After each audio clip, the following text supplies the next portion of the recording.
One in 500,000. That is the story that you are about to hear. Today I am joined by our resident multiples expert Tasha Perard and Sam Smith, who is a mom who is pregnant with quads. And you won't believe it, not through IVF, not through fertility treatment. A completely spontaneous quad pregnancy, 1 in 500,000. Sam takes us right back to that 8-week scan. She'd already had one baby, and so she knew what a single sac looked like on the screen. And then she saw a pocket and another pocket and another pocket. And she says that she watched her doctor's hairline actually shift backwards in surprise as he kept counting. Twins, triplets, and then 4. We talk about the 3 sleepless nights that followed the shock as it settled in. What a high-risk pregnancy actually means in practice, and the milestone that Sam has been counting down to, 24 weeks, when the risk for her 2 identical twins who are sharing a placenta drops significantly. Tasha unpacks the science in a way that you'll want to save, why many of these babies will be identical and some of them won't, what twin-to-twin transfusion actually is, and later in the episode, an honest conversation that every multiples moms needs to hear. She talks about, can you breastfeed multiple babies, and specifically 4 babies? And Tasha's answer will surprise you, and it'll take the pressure right off. This is a pregnancy being planned hospital by hospital, week by week, with a whole team of pediatricians on standby.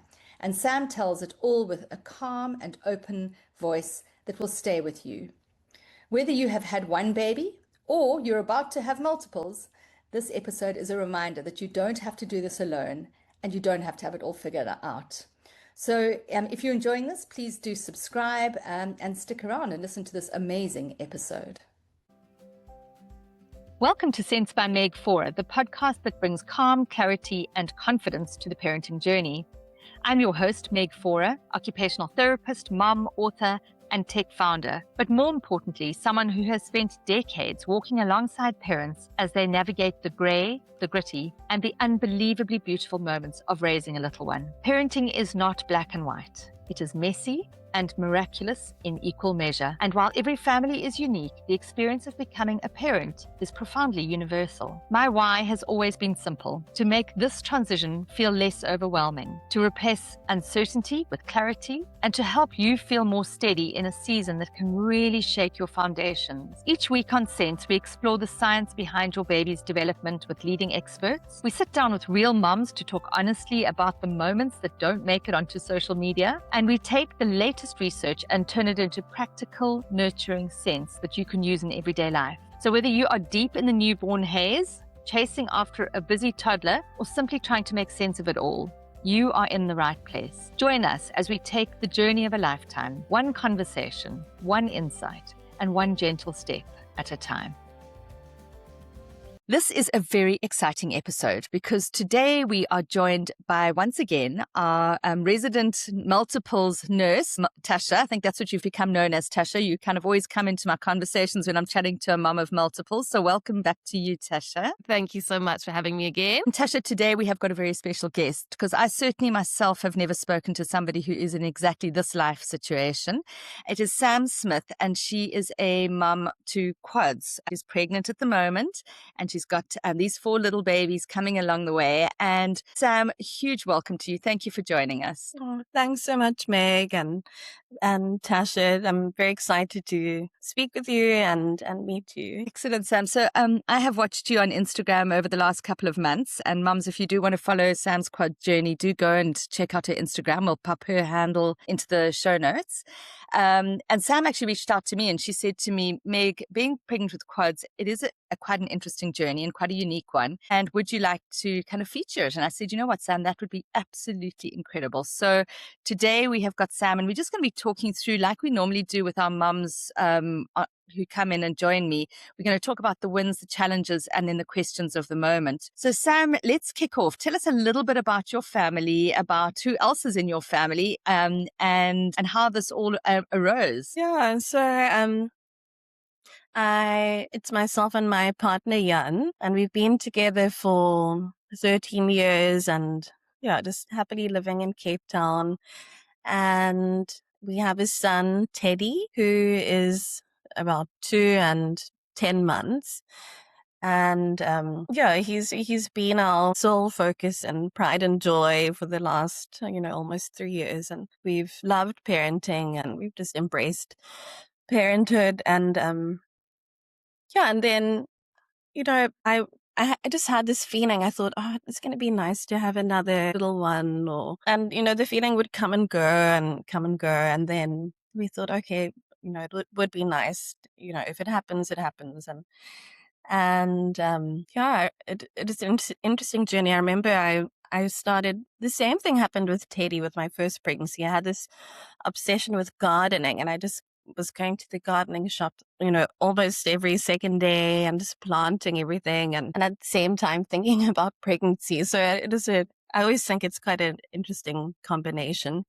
And then I found out I was pregnant at the start of this year. Or yeah, it is early February. I think all the signs were there. I couldn't wait to do the pregnancy test. And I remember, I think I was about 4 days before my period was about to arrive.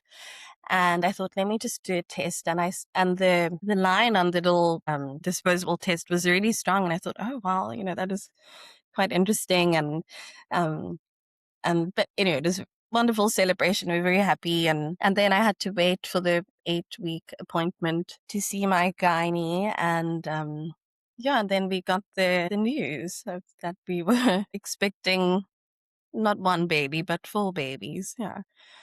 So I'm fascinated by that story, first of all, because I just had assumed that this was a fertility pregnancy, because that's obviously where we normally see our multiples. So what I'm understanding is that this was actually a spontaneous quads pregnancy. Yes, yeah. So there wasn't any IVF or anything. Yeah. That's Yeah, and remarkable. I think they say something like 1 in 500,000 births are spontaneous quads. So you are really one in, A million. unbelievable. Yeah. Yeah, Incredible. exactly. And Tasha, before we go back to Sam to ask about that feeling, how often have you seen quads in your practice? Have you ever seen quads in your practice, being that it's 1.5 million pregnancies? I have never seen quads. Funnily enough, I run antenatal classes, obviously, and I've been doing that for nearly 10 years now. And I've had 2 dads in my classes who are quads themselves. But I've never actually had quad babies in my practice. Quite a few twins, obviously. No triplets, but yeah, no quads. So it's incredible. super exciting, really fantastic. Well, if Sam joins your practice, then this might be your first quad pregnancy and babies to see. Yeah, So- if I should be so lucky. Yeah, excellent. So, Sam, you're going to go and see the gynae, expecting a singleton.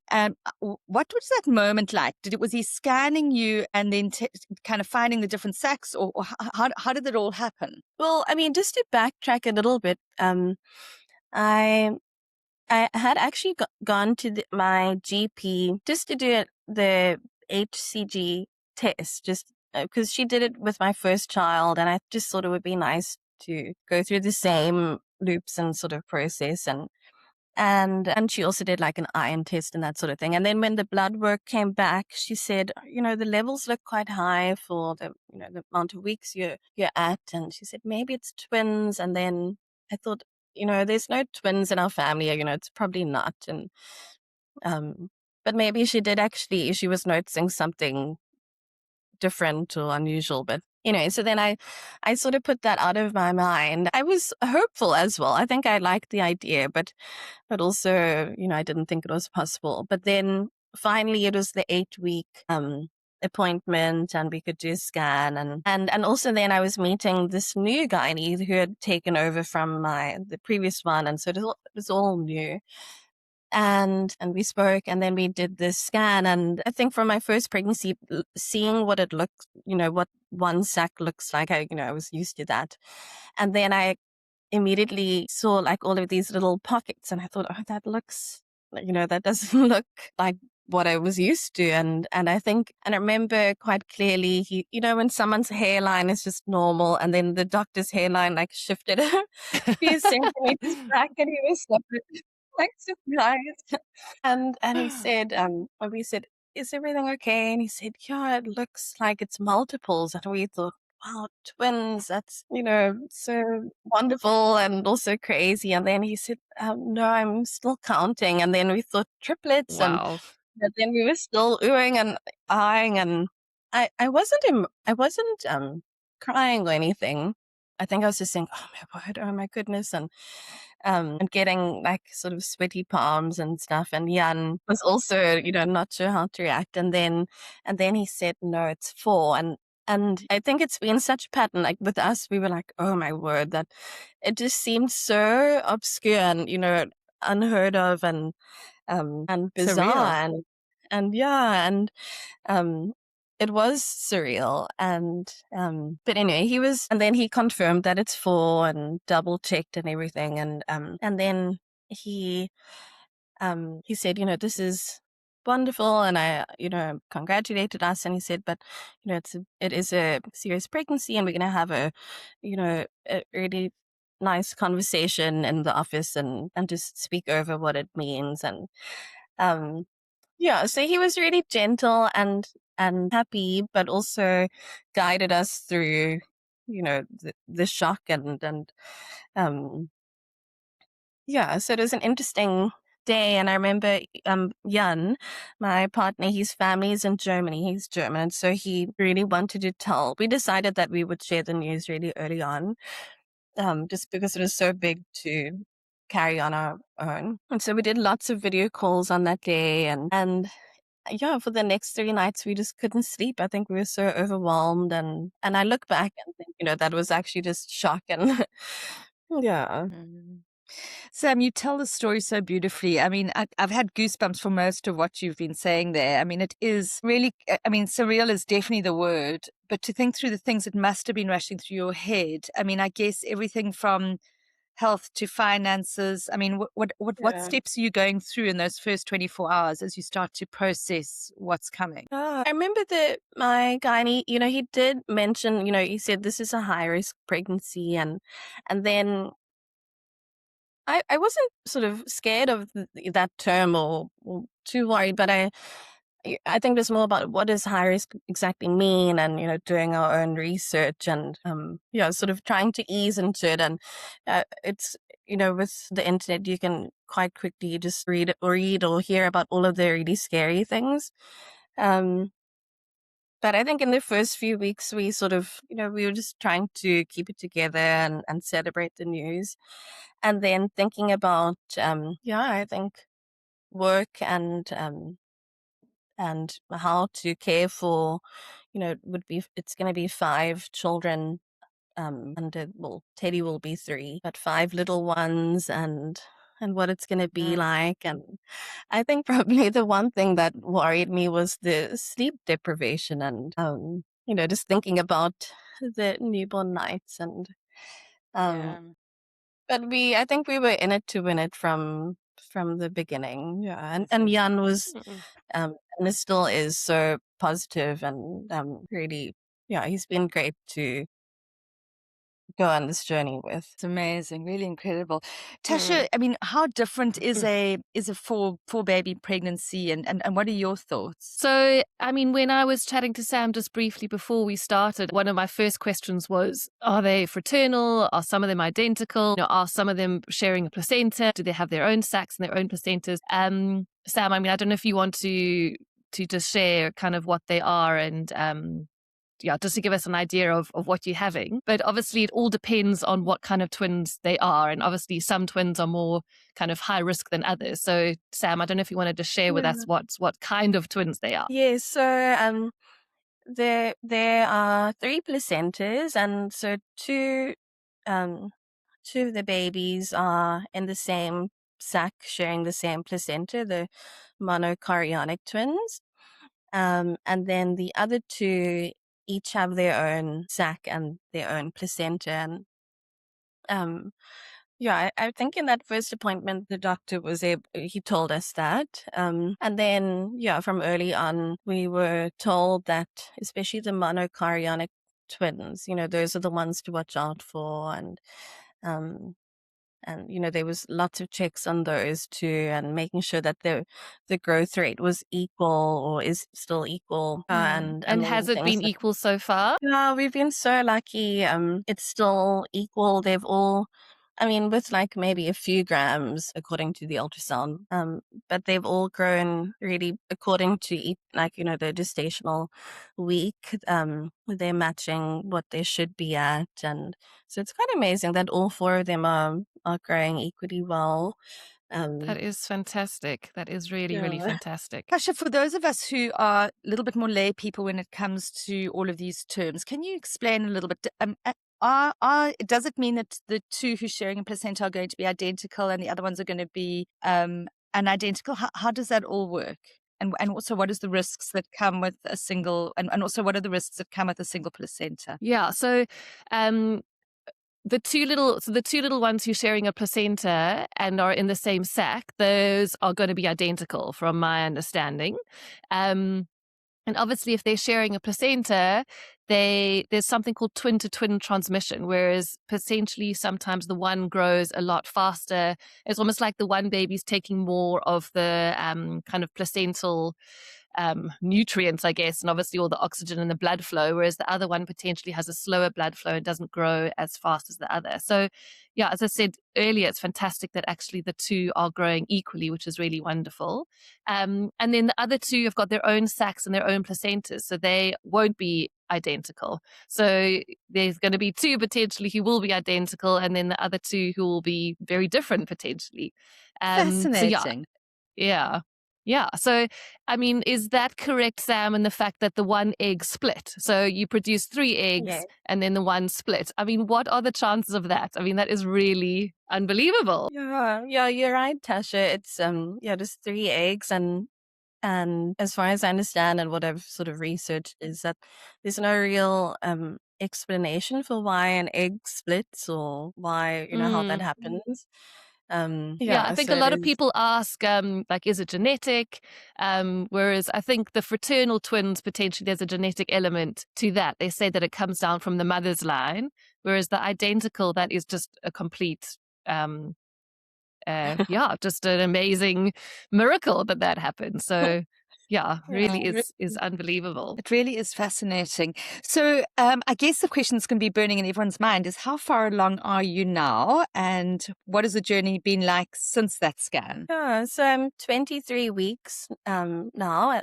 Next week will be 24 weeks. So, um, and actually, just like backtracking to what Tasha mentioned about the twin to twin transfusion, one of our doctors mentioned that, by 24 weeks, the risk of that twin to twin goes down significantly. So it's sort of like a milestone for us, a personal milestone. Incredible. So we're really happy about that. And yeah, I think the second trimester has been really lovely, and it was a time just to I got my energy back and was feeling really positive, and the first trimester was so rough. I think I was so nauseous and had awful just all day sickness, and I lost quite a bit of weight, and I was actually worried about that, but the doctor said it's normal and it happens.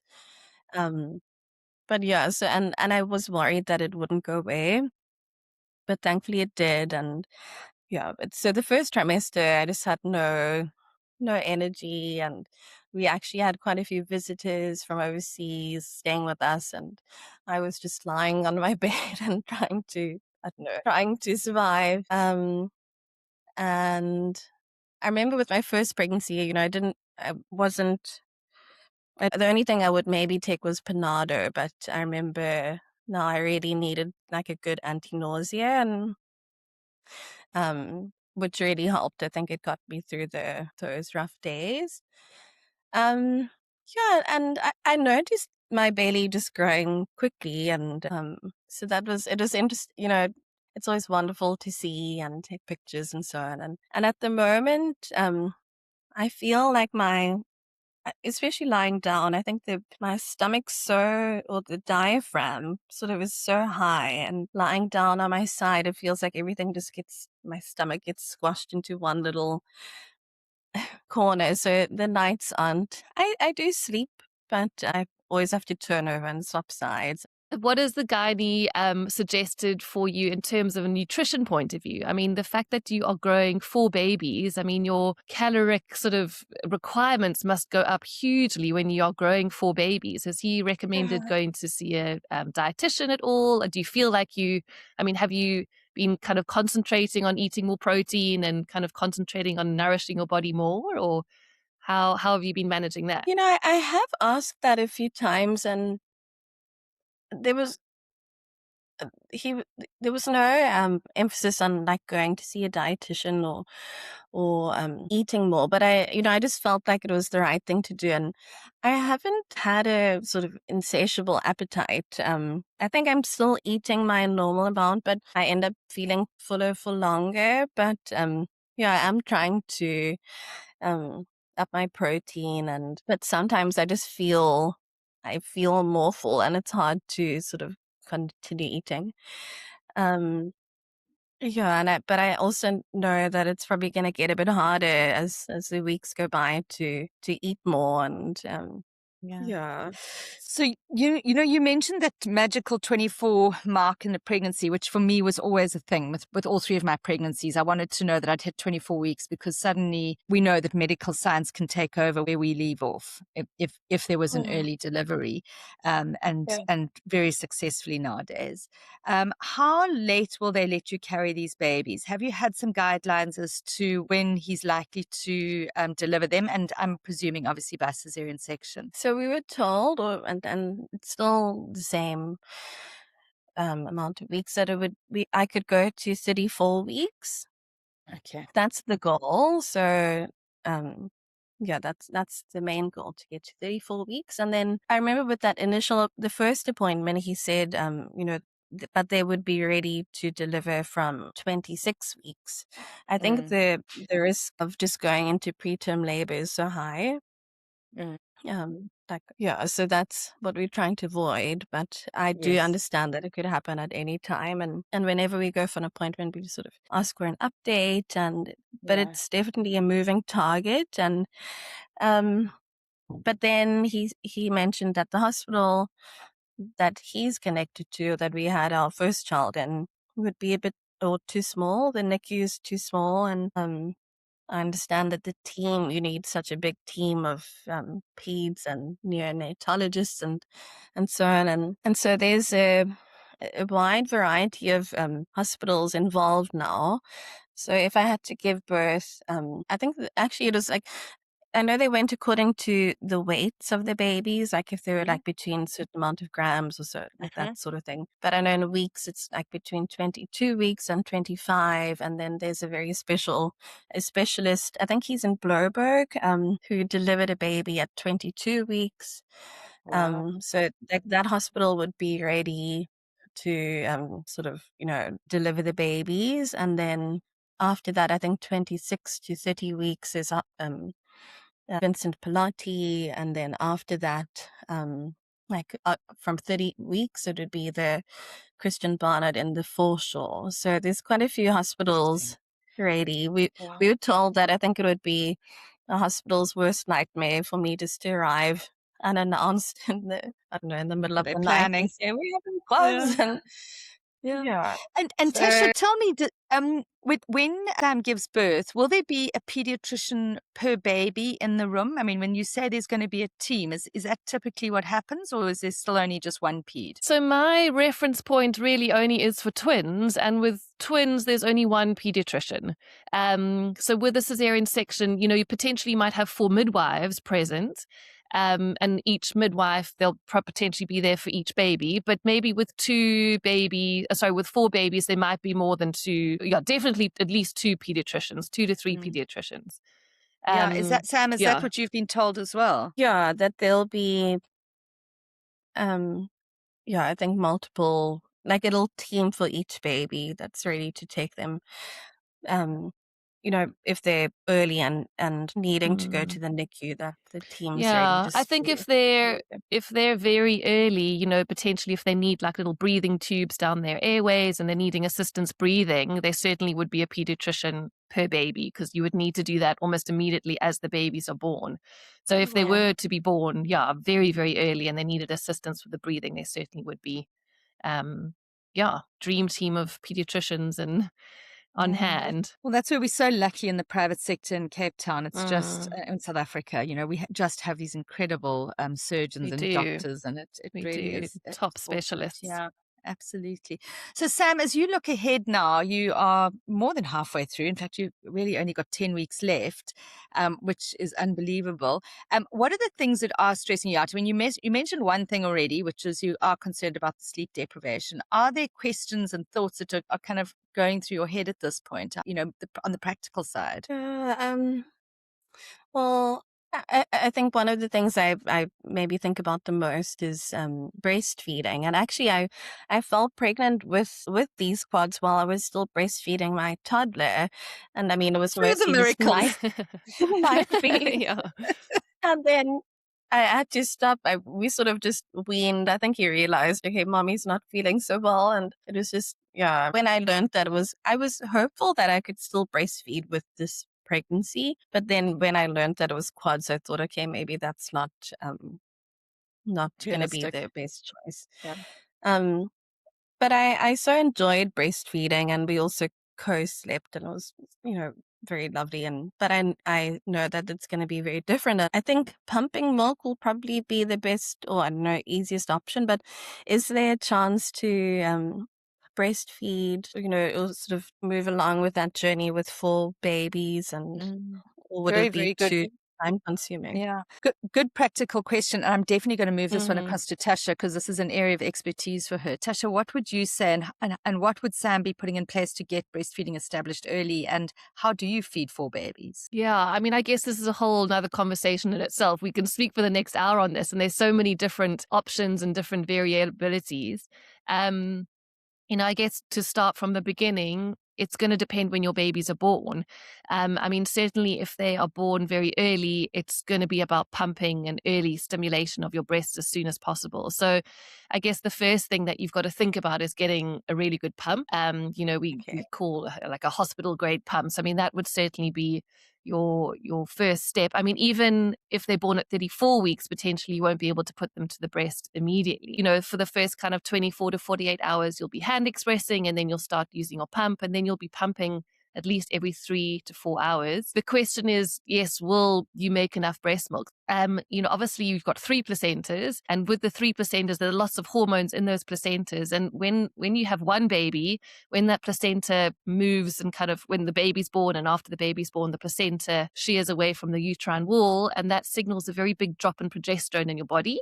And that triggers prolactin to start making obviously milk. So that starts the process of making milk. So you're obviously going to have a lot more prolactin, which is the milk making hormone, than you would if you were only having one baby. So your body knows, I've got potentially at least 3 babies here that I need to be feeding. So, we kind of always say to moms and multiples, have faith that you will have enough breast milk. But also be open to the fact that you might need to use a bit of formula. First prize is obviously to give them as much breast milk, but that's a very, very high expectation on yourself, and I think to manage your expectations, it's best to expect to potentially use a bit of formula. Also, what would be quite interesting to start thinking about or even doing is to actually start thinking about using donor milk. So in the private sector, it's quite difficult to get hold of donor milk just because a lot of the milk banks give the breast milk to very, very micro prems in government hospitals. But it might be a different situation, if you reached out to a milk bank and said, I'm having quads, and would I have access to this donated breast milk? Or even asking in the communities, obviously, if there's proper screening from, even a family or friends, for donor milk, that would be really first prize, because obviously it depends with your little babies, if they're born very, very prem, formula is obviously not the first choice for them, because formula can be quite, very for the micropems. Obviously, formula can potentially upset their little gut. So breast milk is definitely the best option. But also, it doesn't have to be all or nothing with feeding. And I even say this to moms of having one baby. So many moms, if they potentially for whatever reason don't have enough milk for one baby, they're like, oh, well, I'm just going to stop breastfeeding and go to formula. I say it doesn't have to be all or nothing. Just because you're not giving your baby full breast milk doesn't mean that you're not breastfeeding. You're still providing the most incredible food for your baby. And even if it means it's a rotation of the babies. Potentially breastfeed one baby for one feed, and the 3 other babies get a bottle. And the next time you feed, then you feed the second baby and then the other one. So, and also you might be very capable of breastfeeding 2 at once, and you do tandem breastfeeding, and then the other 2 have bottles, and the next time you swap them, and then you have the other 2. So there's so many different options, which I guess you can't really kind of plan now and sort of set out, yes, this is exactly what I'm going to do. And I think that when they arrive, that's kind of what you're going to figure out. But I guess before they arrive, the most important thing is to look at getting a really good breast pump. Even potentially having a consultation with a lactation consultant, because as I said, it's a long conversation that we can have, getting the correct setup, getting a really good breastfeeding cushion as well. So it's absolutely possible. It's going to be an incredible journey to watch how you manage it at all. But just managing your expectations and just be open. And also, it's going to be the same with everything with these quadruplets, is just to get help early and to be open to getting help. And you won't, even breastfeeding 2 babies by yourself is a massive task. Personally, there's no way I could have tandem breastfed my twins for as long as I did without my husband. He was literally my right-hand man. He was there for every feed in the day, pretty much every feed in the nighttime. And if it wasn't for him, I wouldn't be able to feed. So I think it's also getting your husband very, very, very much involved in the process. And he's going to be very much part of the kind of breastfeeding journey together. You're going to be definitely doing it all together. Yeah, Tasha, that's a lovely perspective, and thank you for sharing that. It definitely, I think the positive there, and I loved what you said is, have faith that you will be able to produce breast milk, and really understand that formula will be a good solution as well. And and I think it's holding it quite loosely. And Sam, it does strike me that you are that type of mum, that you're not fixed on certain things, and you're not rigid. And I think that's going to be important in this journey, is to go with the flow some of the time and give yourself grace. That's so true. And it's such wonderful information, and exactly. And I think just being open to whatever works best, and that I will tap into all my resources when the time comes. Yeah. I think just understanding that you won't be able to do it all by yourself. I saw a twin mum the other day, and she came to the clinic by herself with the 2 babies. And, I was asking her about what her day looked like. And she was like, oh, I need to prove to myself that I can do this by myself. And I said, why? You've got nothing to prove to anybody apart from yourself. And you are not, you're not going to win any awards by proving to yourself or anybody that you can do it by yourself, because you won't be able to do it by yourself, and it won't be fun by yourself. So it's just about building that village now, before you have these babies. So I'm sure you've already thought about that, about village when these babies are going to arrive. Sam, it has been amazing chatting to you. It's been such a fascinating conversation. And, I'm sure that in the Parent Sense app, we've got a variety of different experts who come alongside our mums. We have a Prem Baby course in the app. I don't know if you've seen that Prem Baby course. I haven't seen the Prem Baby course, no, but I'd love to. Please do go on and have a look at it. It's run by Professor Velma Lubber, and it is just such incredible information. It's 10 modules that looks at, kind of what happens in the NICU, how to establish feeding. It really is a crash course for prem babies. And it's worth doing that up front. I know that my COO of my business had a very prem baby, and she did the course while she was, basically in the hospital when her little one was, just after her little one was born. But if you can do it ahead of time, It'll be really useful. It just prepares you.